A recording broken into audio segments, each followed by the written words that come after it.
Hello and welcome to the podcast edition of the Young Conservation Scientist Conference 2017. My name is Sian and I'll be presenting the 5 podcasts in this series. The Young Conservation Scientist Conference is a 3-day event at the Plenary University of Technology in Thailand. It has brought together like-minded people, all with the hope of conserving the fauna and flora of Southeast Asia. We were fortunate enough to have received talks from some of the leading conservation and research experts in the region. The audio of each talk has been recorded, so I'm delighted to be able to share these with you today. In this podcast, you will be able to listen to the talk given at the conference, and at the end I'll discuss the questions asked by the audience with the speaker. Dr. Tony Lynam is a backbone of conservation in Southeast Asia, having successfully trained over 1,000 rangers and implementing technology such as SMART, which has enabled them for the first time to really start properly patrolling protected areas. The destruction of protected areas by logging and the killing of wildlife is a major threat to this region's biodiversity. So without stalwarts of conservation such as Tony, we would have a lot less biodiversity than we already have. Here is Tony talking about how conservation science can be implemented in practice. Good morning, everyone. How are you today? Ready for a good day of talks? Great. I'm very pleased to be here today for what I think is the first conference for young scientists. And I think that this is a really unique opportunity for people interested in conservation.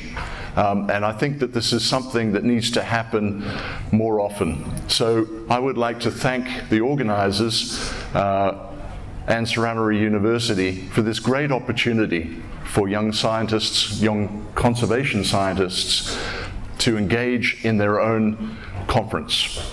And I'd like to suggest that this happens more often, perhaps every year, and that it rotates from place to place. But we can talk about how that might happen in the future. So I work for the Wildlife Conservation Society, but I also have some other hats which I'd like to explain briefly. I'm also a part of the Association for Tropical Biology and Conservation, which is a global organization of conservation of scientists who study tropical biology, including conservation scientists. And Alice and myself are part of what we call the Asia Pacific chapter. And in Thailand, in Asia, we have many activities. I would also like to tell you a little bit about my other hat, which is the Society for Conservation Biology, which is a global organization of more than 5,000 members. And I'm a part of the SCB Asia section, which is active in a number of different countries. And SCB also has a Thailand chapter, and the representatives of the Thailand chapter are here today. So my talk today, I'm going to talk about how we can obtain a rewarding and scientific career in conservation practice. So what is conservation practice? Practice is doing conservation. It's how we save species and save the places where those species exist. Now, for the people up the back who are joining us today for the first time from high school, do you know what this animal is here? Who knows what this animal is? This is สัตว์อะไรครับทราบไหมครับเป็นชนิดอะไร Does anybody know? Raise your hand.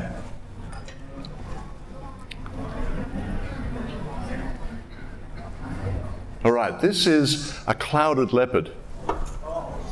Yeah, เสือลายเมฆครับรู้จักไหมครับเสือลายเมฆเคยเจอไหมครับ This photo was taken in a park that's not that far from here called Phuket. Phuket is a wildlife sanctuary in Chaiyaphum province. And it is one of the natural heritage parks of Thailand. It's an amazing place. I'm not sure how many of you have been to Phuket, but if you have the opportunity to go, please go and enjoy the wildlife there.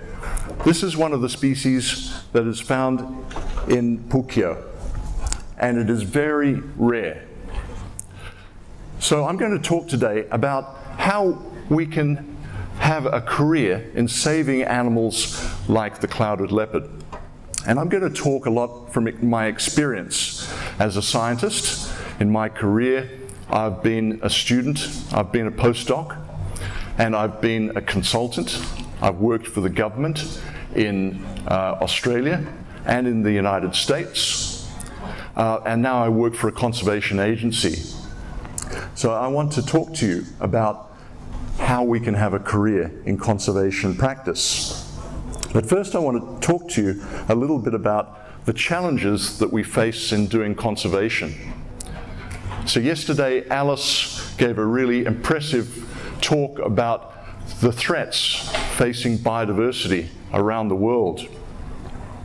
And we discovered that there were a lot of issues facing wild lands and wildlife. So for example, we have a poaching crisis at the moment. There is poaching at unsustainable levels happening in Asia and in other parts of the world, which is driven by market demand. So we're seeing large animals hunted for their skins, for their pelts, for their organs, for their bones, and this is causing extinctions across the range. This animal here is one of the unfortunate targets for this trade. This is the leopard, or Asiatic leopard. We're finding that leopard populations are crashing across the world, not just in Asia, but also in Africa, due to unsustainable hunting and trade. In the marine realm, we're also having unsustainable harvest of fish and other marine life and pollution, and this is causing crashes in populations of sharks and rays and turtles. And things are pretty dire in that environment. We're also seeing massive levels of deforestation, and yesterday Alice told us a little bit about the rates of deforestation in some countries in Asia, and it's painting a really dire picture of what is happening. These are the challenges that we face in doing conservation. I want to tell you a little bit more in detail about these challenges in these next few slides. This is Cambodia, which is the country directly to the east of Thailand. And in this map of Cambodia, we can see in green areas that are conserved as protected areas. They're set aside as protected areas. Overlapping those green areas are these red areas. These red areas are economic land concessions. These are areas of land that have been sold to companies who have deforested and are essentially growing cash crops. And these areas in kind of slate grey are mining concessions. And in Cambodia, we can see that areas set aside for conservation have actually been given away, sometimes twice and three times, for these other purposes. And I've worked for many years in the eastern plains of Cambodia, in the Samar protection forests. This area has suffered incredible deforestation just in the last 5 years. And that's a result of this unsustainable management of land. And it's a real challenge for us as conservationists. So we've got land use change, and we also have things happening inside areas that we're conserving. There is infrastructure such as roads and power lines and hydroelectric dams and power plants that are turning up inside our protected areas, and this is a picture from Khao Yai National Park showing what's happening. We put roads through parks, it affects the wildlife. At the same time as a road provides access to the people who are visiting the park and provides access to the management, it also provides a conduit through which animals can be hunted and taken out of the park. At the same time, roads create barriers to wildlife that induce collisions and increased mortality. And we have hydroelectric projects all throughout Asia. And these hydroelectric projects are also causing forest loss and creating barriers to wildlife. Now, at the same time, we've got a really serious problem with poaching and market-driven poaching. So, for example, in Myanmar, we've seen poaching levels dramatically increase over the last 6 and 7 years, from here to here. This is the number of elephants killed between 2010 and 2015. We've got poaching skyrocketing. Why? Elephants are poached not just for their ivory, but for their skin, for their organs. And all of this is being sold in Asia, and it's been sold in markets along the border with China. So we're facing a real challenge. How do we deal with this skyrocketing of poaching, this unsustainable human use of wildlife? This is just the situation for one species in one country.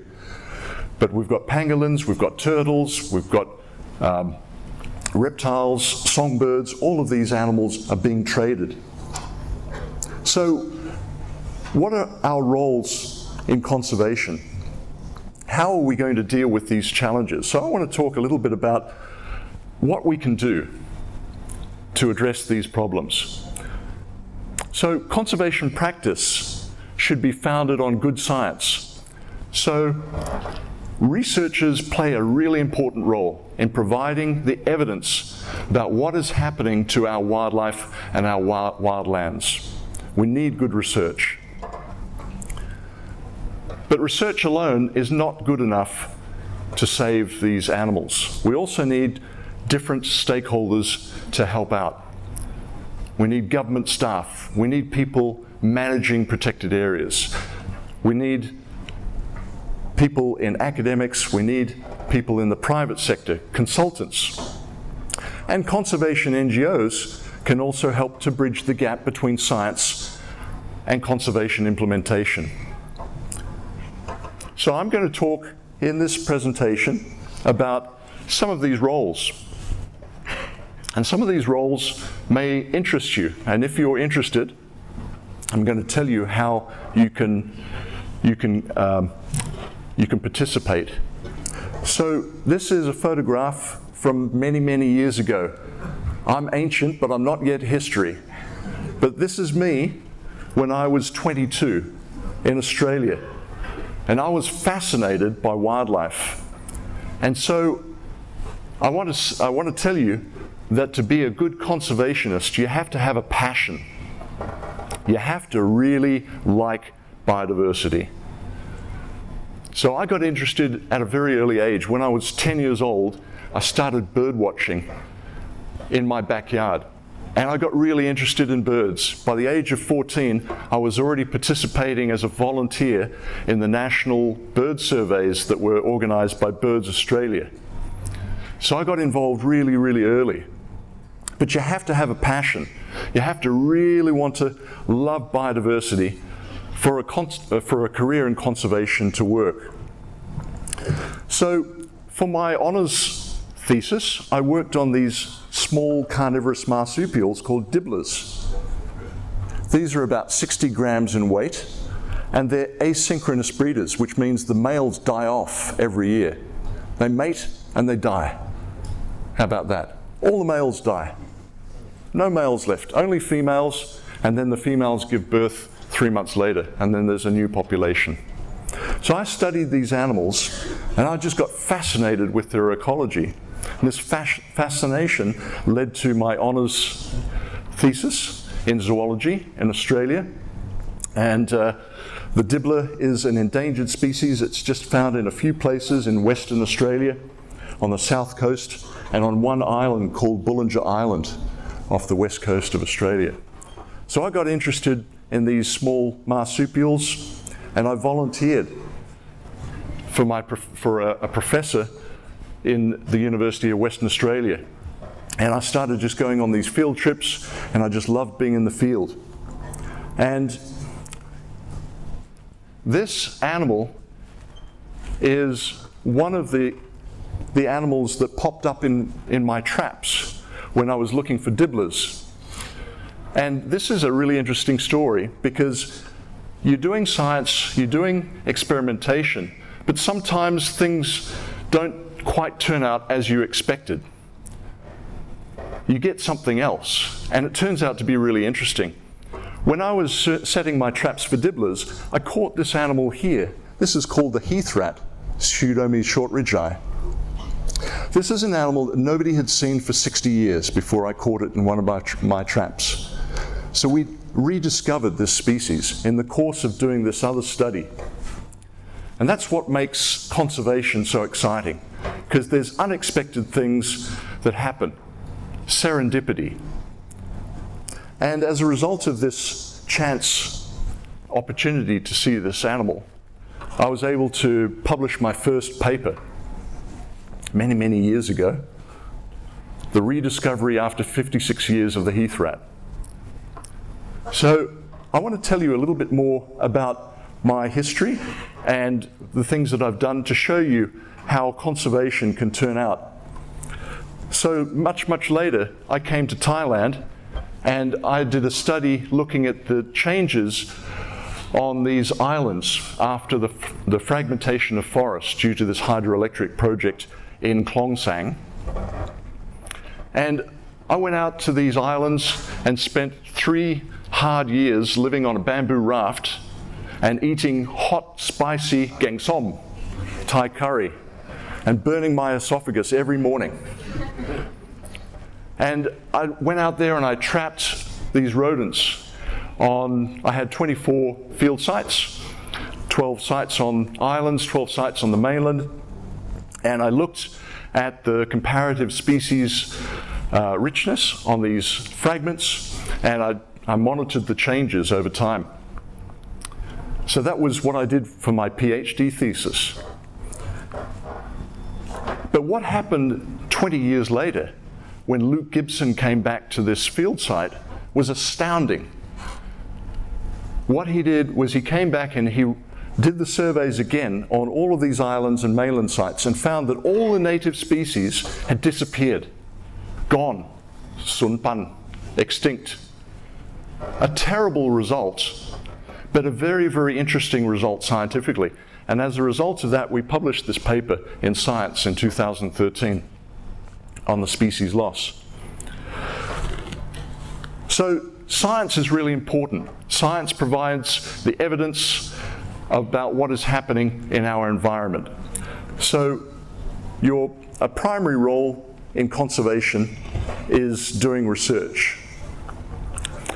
But research doesn't have to be depressing. Research can be really fun. So about 100 years ago, somebody designed this thing called a camera trap. And what we've done now is we've adapted that old camera trap to be a tool for doing ecological studies.